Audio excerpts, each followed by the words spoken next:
welcome to the Open Mind Show. I'm Anita Burns. My guest today is Reverend Irma Forward.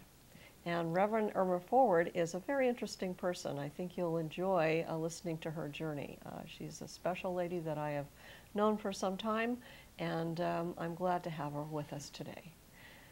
Welcome, Irma. Thank you. Hey. It's my pleasure to be here. Oh, it's my I'm glad pleasure you're to be here. And I've been looking forward to this day, no pun intended. Yeah, I was just going to say, forward, looking forward. Yes, I've been looking forward to this day for, a couple months now, so I'm excited to be here. Yeah, I'm glad you're here.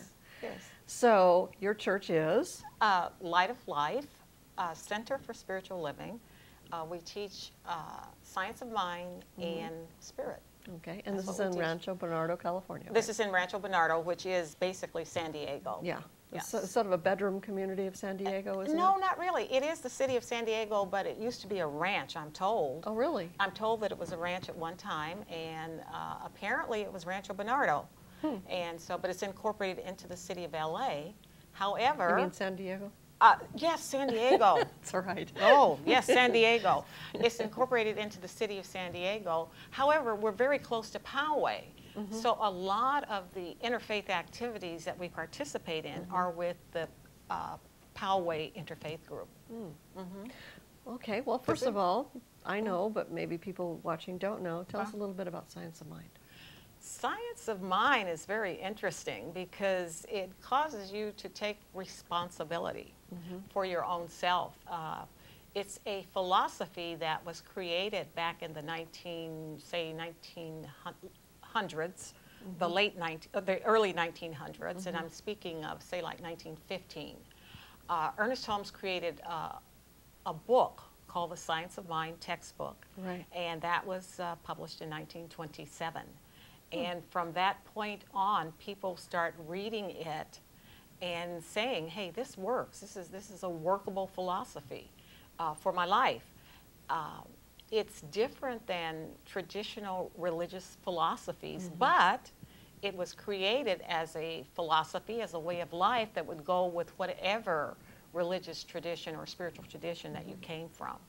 So do you get people getting confused with Science of Mind and Christian Science? Occasionally, yes. And so it's nothing, it has no relation to that. No relationship at all. However, the founders of Christian Science and Science of Mind, or religious science as we call it, both Mary Baker Edie and Ernest Holmes studied with some of the same people. They did? Yes, I didn't know that. Yes, they studied with some of the same people.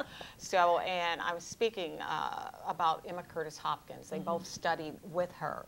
So it's a very interesting philosophy, but Ernest Holmes believes that, whereas in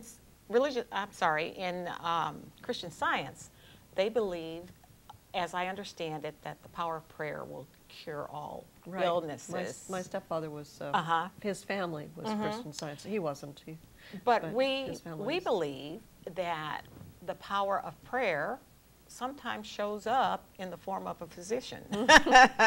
So, thinking, in my opinion. Right. So that's basically our belief. And we do believe also that there are some healings that will take place without the help of what we call materia medica, but we will allow the medicine people to come in and support us in our prayer work. Yeah, it's kind of like that old story about the flood where the guy's on his roof praying for... Exactly. Praying and praying for God help me, God help me, God help me. And boat comes by, you want to ride? No, God is going to help me. Somebody else comes by, no, God is going to help me. And finally he dies and God says, why didn't you take me up on those guys I sent you? And what happens was, God expresses in so many ways.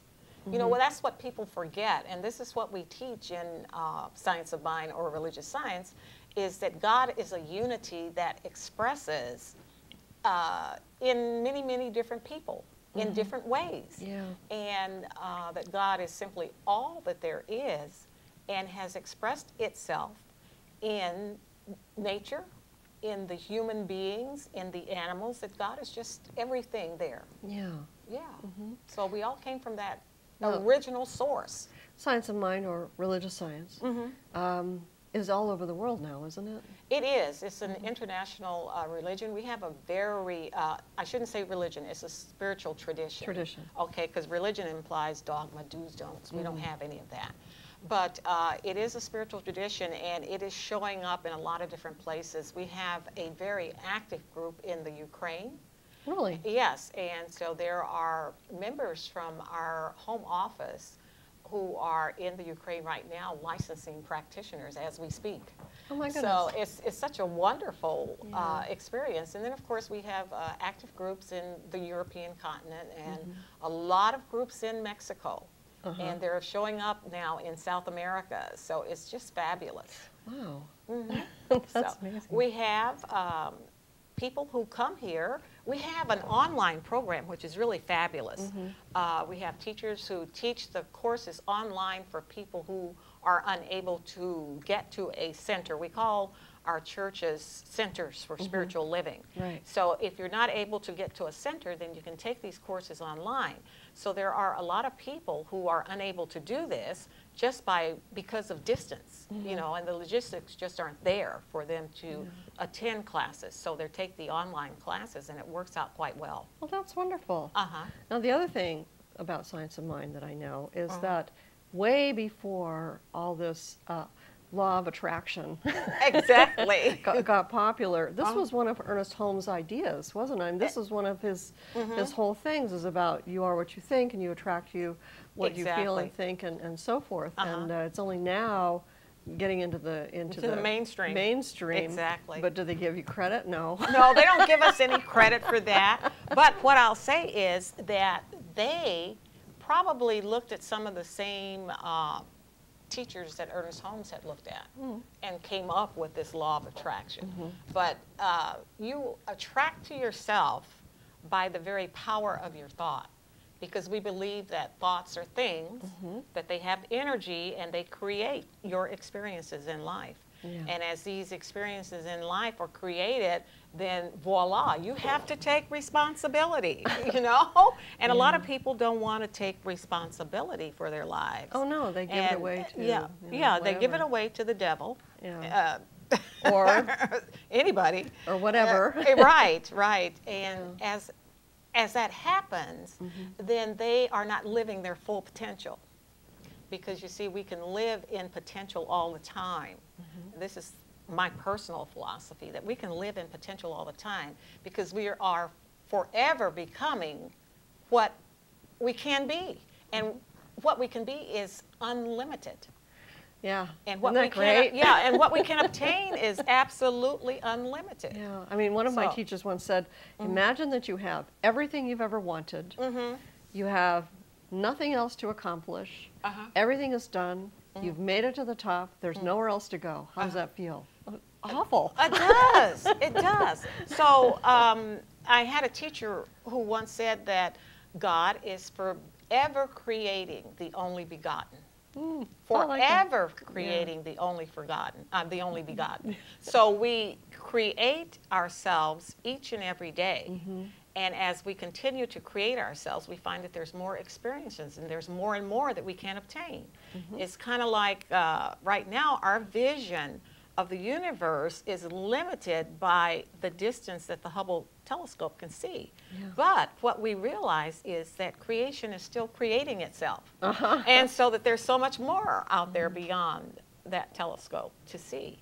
So in religious science, we like to say that we're constantly open to change, and we allow that change to come into our lives and embrace it.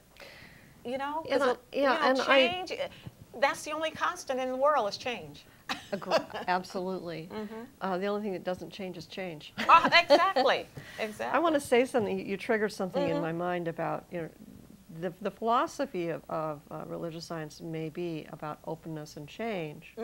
But, you know, you've got to admit that there are some people who are in positions of power in every organization who are resistant to this change.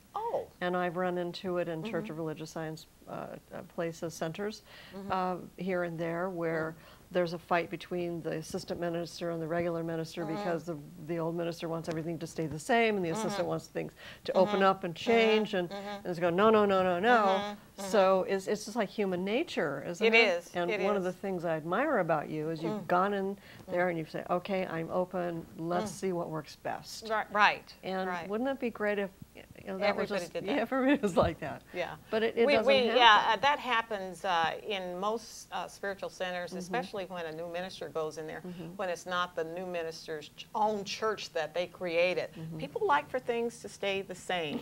You know, like the previous minister didn't do that, but Yeah, we had orange flowers on. yeah, we had third. orange every third Sunday. We had orange flowers, and Now so they're why pink. do you, right? Oh no! What's going on? The world is crumbling. Right. But you know what? Our national politics are the same way. You know, you know, people, I don't even want to go there. Yeah, people are resistant to change. The inclusive nature that is being talked about is being also hammered, because you know, it's kind of like we are the only group of people on the planet. And that's not true. People all over the planet are our sisters and brothers, whether we realize it or not. And that's not necessarily biological as we understand biology, but we all came from that original source. So there's a level of relativity. And actually, biologically now, they're discovering that we all go back to a very small group of people. I think it's like 2 or 3 people. Yes. Yeah. And those 2 or 3 people, I think, were somehow connected too. So we are all related physically and spiritually. Exactly. Yeah. And that scares me. There's and some people I don't think I want that connection with. You know, actually yesterday I talked about the perfect pattern for your life. And that the perfect pattern, you come here with this pattern for your life, and sometimes we struggle against the pattern. But the idea is that when we go with the flow and construct our life according to the pattern that we have been given, you know, utilize the gifts and talents that are dominant in our personality, use those for the highest and best goods, and we're happiest. Because then we're living from a point of passion and authenticity, as opposed to not doing what it is that we really want to do, and we're walking around kind of miserable. Because people think they need to do what they should do to make that money, to, exactly. You know, and so forth. Whereas if they would just let it go and follow their path, follow their destiny, probably the money would come anyway. Yes. The saying is that follow your passion. Work your passion and the money will follow. Yeah. So we talk about that a lot. A lot of people, if you notice, singers, people that are in the music industry, this is what I have noticed, especially the ones in classical music. They stay, they work, they practice the patterns of the music, they practice the scores of the music, they become well known in the public eye, they make money, and they live a long time because they're working from a point of passion as opposed to doing what you don't want to do and creating stress on the body. And that stress eventually will hurt you. I understand that of occupations, the longest lived people are classical conductors. Is that right? Yeah. Oh, cool. The shortest are dentists. And they that's have the highest suicide rate. They do. I've heard a lot of stories about dentists. I don't know how true they are, but you know, that they're frustrated because they're not, you know, real medical doctors. Or people always hate them. For whatever reasons. They just don't have I love my dentist. They don't get the attention that they deserve. Yeah, well, for whatever reason, and those statistics are, you know, just throw out a little party talk, but yeah, and I agree, you live your passion, but then you got to also admit that sometimes people live their passion a little too much and they die young. Well, when you rock musicians, if you get it misdirected and you get into saying, okay, I'm a really great rock musician, but I can do more, but I need a little bit of substance to help me do that. Well, I'm when thinking, when the substance really is within you, it's not outside of you. Then that's Jimi Hendrix, Janis Joplin. Of course, that's from my era, I'm sure. I'm no, like I way understand behind. exactly. No, I'm with you. Yeah. So I know all these people. Yeah, Yeah. and it just seems like even if they've cleaned up their act, that abuse of their spirit and their body just catches up, and there's a heart attack or something. It like, does. oh. It does. And not always, but it just seems to be pretty prevalent. So Right. you live your passion, but not. You can love your passion, but you don't love your passion. Right. Right. Yeah. So how did you get into this? How did I get into Yeah, religious tell us your science? story. Do you know that I was a very depressed person, and Well, I find that hard to believe. yeah, very depressed and very pregnant. Oh my goodness. And I got into a taxi because I wanted to go to this church that I'd heard about that would make me feel better. Oh yeah. Yeah. And so, because my home life was in total disarray, I thought, okay, I needed to go there. And when I went there, it was on a Wednesday night, not a Sunday. And I went down to the Founders Church of Religious Science on 6th Street. Oh my goodness. And basically, the rest is history. Because I was a Sunday school teacher before that. I was a Sunday school teacher in the Baptist church, and I did that for a while. And then I just decided, hey, this is my passion in terms of my spirituality. And so I just completely embraced religious science as my spiritual philosophy. It, became a practitioner, and practitioners are people who actively have a calling to pray, to support people in their triumphs and in their failures, in their illnesses. And as we support you, there's a healing that should take place. And so I became a practitioner, and then later on, I had this urge to become a minister, and I just kept putting it off, and finally my girlfriend says, I guess God's going to hit you over the head with this cosmic 2x4 and you'll get it. Well, certain things did happen in my life, and I thought, maybe I better do this. Oh, it's not 2x4 there. Right. So I am now a minister, and I have to say that I love my job. Yeah. This is my passion. It has its challenges, but it has what its doesn't? challenges, yes. But what I say to the people, I have to apply to myself, that each challenge is an opportunity for growth, and more growth, and more growth, and you become wiser, as a result of this. Oh, absolutely. So it's, absolutely. It's wonderful. It's So wonderful. tell us a little bit about prayer from your point of view. Okay, we have a form of prayer, and it's not necessarily a form, but the way that we pray is called spiritual mind treatment. And actually it's taken from the master teacher Jesus, because it says, believe that you have these things before you have them, and they will manifest themselves. So in spiritual mind treatment, what we do is, in order to anchor ourselves in the prayer, the first thing that we do is recognize the power and the presence, the oneness, the all-being that we call God. Okay, we recognize that, and we praise, because everybody loves praise. So I'm going to assume that God loves to be praised. Okay, Well, since we are all gods, then there we are. Sure. Yes, we all you're love to just be putting praised. that great energy out into everybody. Absolutely, into everyone. Okay, and then the second step is to recognize that we are absolutely one with this power that we call God. And so we anchor ourselves in that, not a possibility, in that reality, that we are absolutely one with this presence and this energy that we call God. And then we have a step called realization. This is the third step of a 5-step process. And in the realization process, we state exactly what it is that we want. We state the desires of our heart.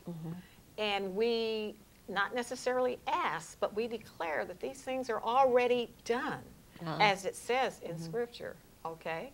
That these things are already done, they're already given to us, and in essence, they are. We're just waiting to open ourselves up to be receptive to it, and then we give thanks for it. That's the 4th step. And then we release it into the ethers, so to speak, for the perfect outworking. Yeah. And so that the manifestation can take place. I had a friend a long time ago that called it speaking the truth in advance of it manifesting itself. I like that. Yeah, so what we do is speak the truth in advance. So you're fortune tellers. Somewhat. So we have 5 steps of treatment in our prayer work, and the first step is called recognition, recognizing the power and presence of God. The second step is to unify with that. The third step is realization, and I don't know if you remember that minister or evangelist that used to come on TV a long time ago, Reverend Ike. Oh gosh, yes. You know, he would say, name it and claim it, right? And so that's what basically that third step is, you know. And then we give thanks for it. Reverend Ike would say, name it, claim it, send me your money. Yeah, he would say that. He would say that. There's a difference. There's a difference there. But basically, I say that in class though, so that the students get it, so that they get it. Name it, claim it, you know.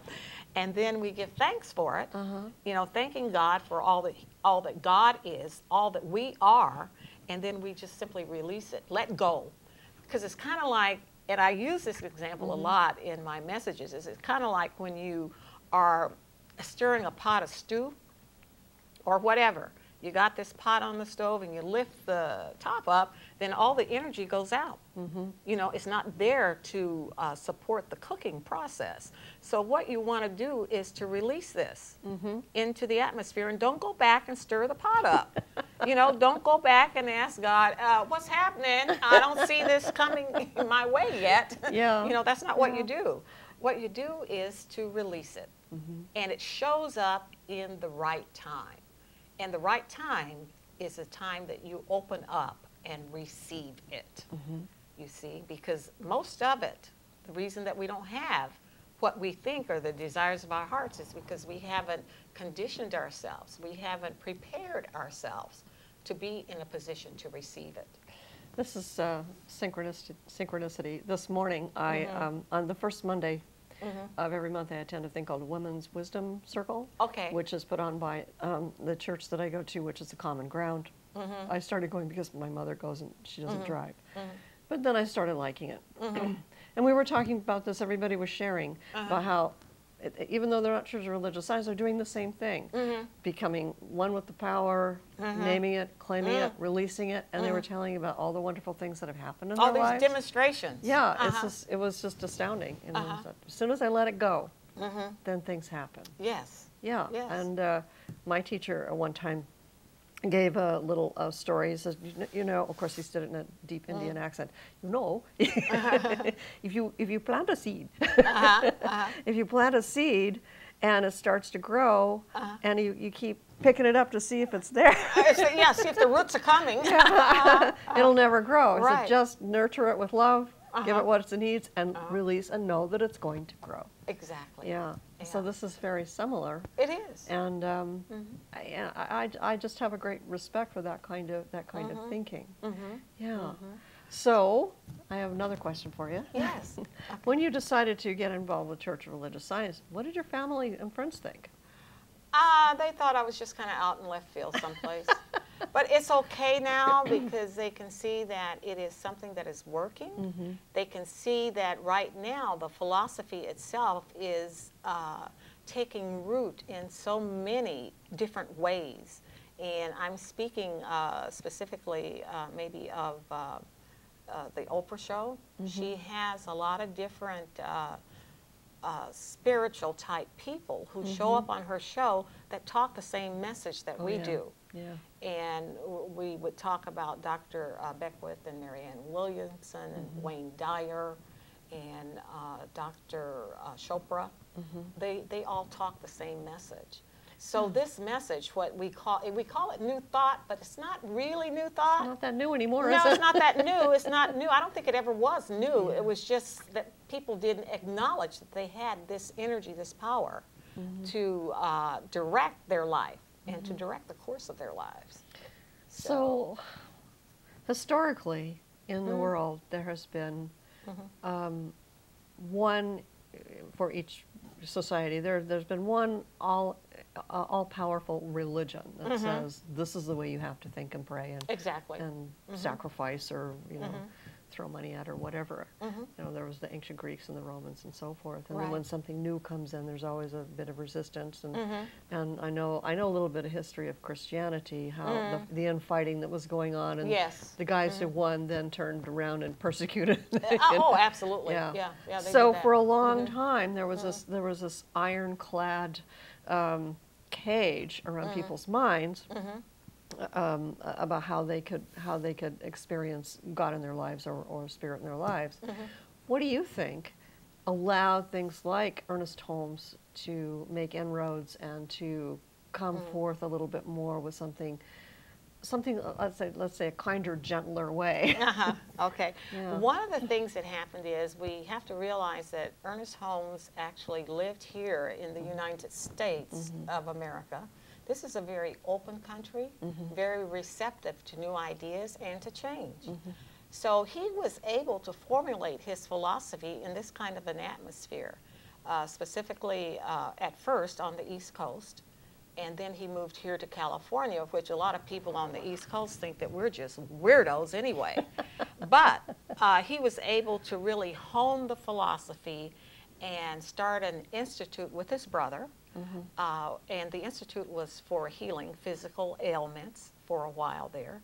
And as they started this institute, he began to speak more and more, and people were just open to receive it. The world was just ready for it. The world was ready, and specifically here in the United States, because I'm going to say, someone will correct us if I'm not right about this. Oh, you bet.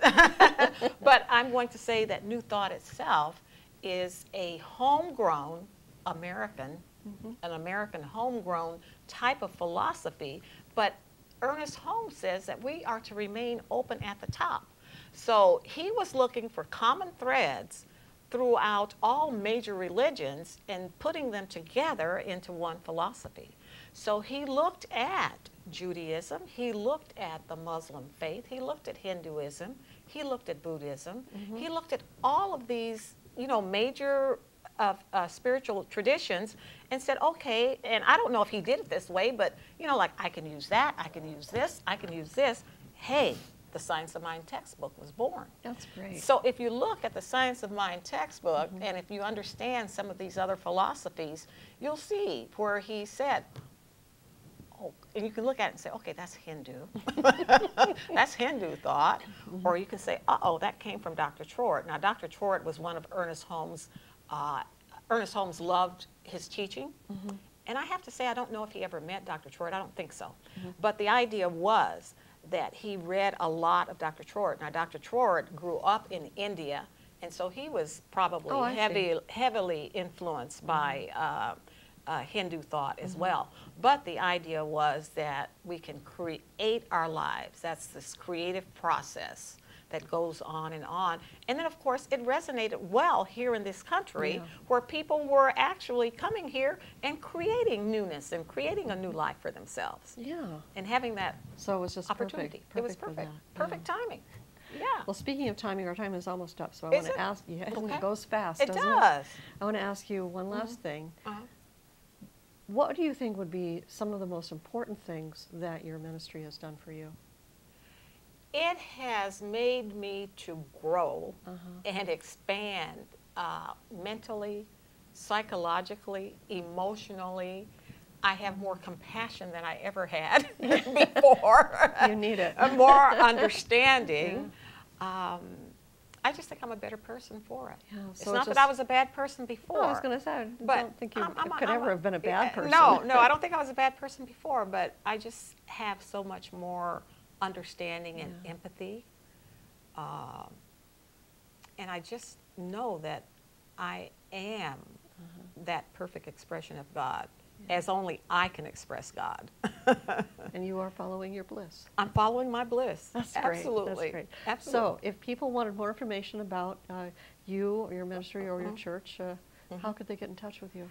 lightoflifechurch.org on the web, or I have a phone number. Okay, if you want to give it out. Yeah. You might get strange calls, but No, that's okay. I can handle that. Okay. That would be 858 Uh-huh. 485 8119. Okay. And that is the church phone number. And if people want to read some of Ernest Holmes' works, they're in libraries and bookstores? They're still? in libraries, bookstores. You can order them from Amazon.com. The most common one is the Science of Mind textbook. Then there is another book called Living the Science of Mind, the creative process in the individual. My personal favorite, this thing called Life. I read that one, yes. This thing called You. So he has several books out there that you can read. And then in addition, when you start reading Holmes, then you'll want to know who the people were that influenced him and what did they write. So there's a whole plethora of literature just really that you can get read. into it. You can can't just you? totally get into it, I yes. think Joel Goldsmith used to be a part of that movement sometime. Okay, Joel Goldsmith was a Christian scientist. Christian scientist. He was a Christian scientist. But He was a practitioner, and he has several books out that he has published. The Infinite Way, right? And which isn't very Christian science, so he has something else going on. Right. Well, what happened? I think that I'm not going to say because I'm not that familiar with I'm pretty his sure biography. he moved over. But he was a contemporary of Ernest Holmes, but they did not necessarily work together. Somehow I thought they knew each other. I may be They wrong may know, about that. they probably did know each other, but they were just doing separate work because they both lived in the Hollywood, Wilshire district of Los Angeles. And Holmes put out a lot of books, but I'm going to venture out and say that Goldsmith put out quite a few books. Oh yeah, tons of them, and they're still in print. Yes, absolutely. As our Ernest Holmes books. Still in print. Yeah. Well, Irma, this has been wonderful. I wish we had more time, but we don't. So I'm going to say thank you so much for being here. My pleasure. All right. And thank you for watching. And please remember to check out our other shows. We have a whole lot of really good shows with very interesting people. So I'm going to say goodbye for now until next time.